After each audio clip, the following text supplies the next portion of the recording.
So we've just had a chance to learn a bit about debugging, which is made up of testing and then trying to localize or isolate the fault and then fixing it.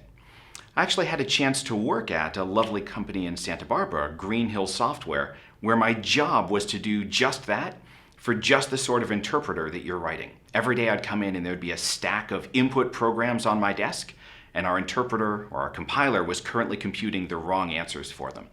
And I would do this sort of hypothesis testing that we've been considering here. I'd say, oh, what if the bug is in the top half of the program? Then I can comment out the bottom half and I should still see the bug. Oh, that didn't work. Maybe I'll hypothesize now that the bug is in the bottom half of the program. I'll comment out the top half and we'll still see the bug. And I could refine my way down. Maybe it's in the top fourth, maybe it's in the top eighth, until eventually I had a very small input that still showed the bug, and then it was easy for me to localize the fault and fix it. The process was relatively lockstep. So lockstep, in fact, that a few years ago, a researcher, Andreas Zeller, published a technique for automating it.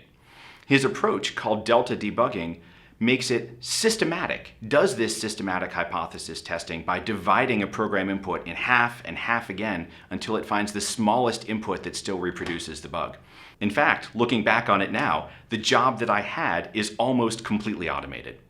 When you run into defects or bugs in your code, and you probably will, I certainly do all the time, I want you to apply that same level of formal reasoning. Think about where the bug might be, make a test case that probes or falsifies that hypothesis, localize the defect, and then move in to fix it.